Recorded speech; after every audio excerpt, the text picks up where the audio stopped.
Hey, what's up, peeps? This video is for 4th and 5th grade. I'm excited to see how you guys do with this, because this should be a challenge for most of you. Today in your work, you're going to be only using the pencil and eraser tool inside of Sketchbook, okay? No color allowed. I just want to see you working with just black and white, and we're going to be focusing on shading.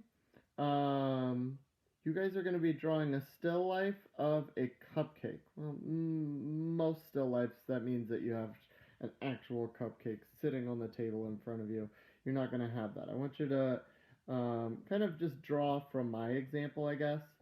And then do shading, no color. I'm excited to see how you guys do. This should be really cool when it's finished.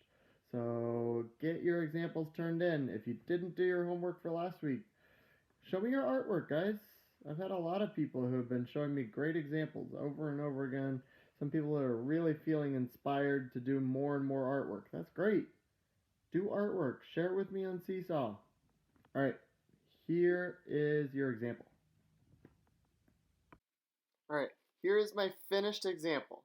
Today you're going to be learning about something called cross-hatching. It's kind of like shading using a pencil and a lot of little dash marks or X's, some that go diagonal left, some go diagonal right. I also want to give you a couple warnings before you get started. First, mine turned out looking really great. I was really proud of it, but don't think that you have to compare your work to the teacher's work. If yours is not as good as mine, that's okay. You haven't failed. I'm looking for you to try the shading and see how you do. Okay? Take some time on this. When I did my drawing, it took me about 15 minutes. In the video, I sped it up a lot. So I wanted the video to be around 5 minutes long, so you didn't have to watch me for 15 minutes. So keep in mind that my video is going super fast. So if you need to pause and wait, do it. When I got started with the cupcake, I drew just the paper part. It's kind of like a trapezoid across the bottom. And then on the top, when I did the icing, I made the bubbles across the bottom, the rainbow line across the top, and then 2 or 3 diagonal lines that cut through the icing where you're going to be doing your shading.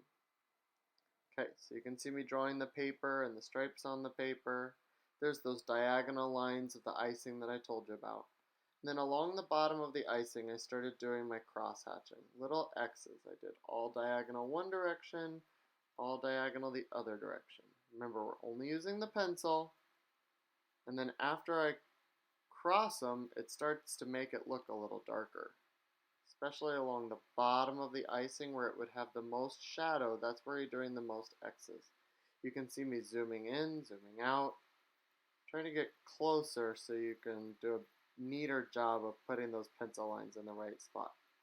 The second tool I used was the eraser because there were areas where I just wanted to clean it up. I got rid of the side, made it a little bubblier, kind of like a cloud would look. Especially along the bottom of the icing, I went over that bottom line 2 or 3 times to make it more like a black than the gray. Sometimes those bottom lines just look like they need more shadow. A little bit of cross hatching here and there to make the icing look more 3D. See all those little diagonal lines? I must have made a million diagonal lines. It only took me 15 minutes though. Every time I had one of those diagonal icing lines, just put a little bit of shadow at the bottom of that area. Here's more cross-hatching examples, just diagonal lines for shading, and then I go back and go the opposite direction. At the top I added a candle. If you want to do something different, you can. You can put a little Hello Kitty ring like you can get from those store-bought cupcakes. Have a little bit of detail in there. Shade in where the candle sticks in. You can see I used my eraser, made it a little more cloud-like along the edges. I think I'm moving on to the paper now, so I'm making the edge of the paper have a little darker outline. And then inside the paper I did cross-hatching a little bit. I didn't make X's this time. This time I just did short lines going one direction. Makes the paper look a little more 3D.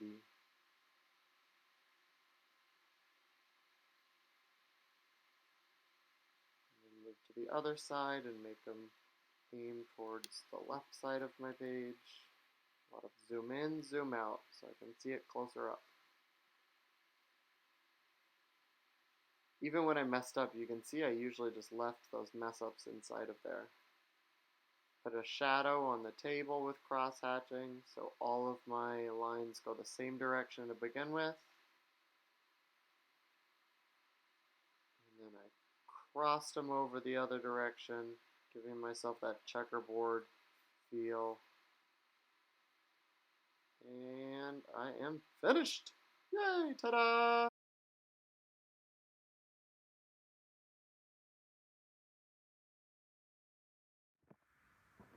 Alright guys, and that should be the end of your second art project from home. I hope you guys had fun with this.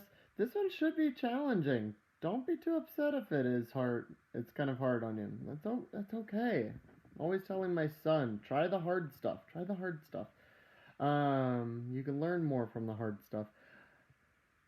If you're doing extra art on your own, on the iPad or at home or whatever, go ahead and send me some of those examples on Seesaw too. I love seeing them, but turn in your projects. I didn't hear from a lot of you in week 1. I want to hear from you guys. Alright, peace!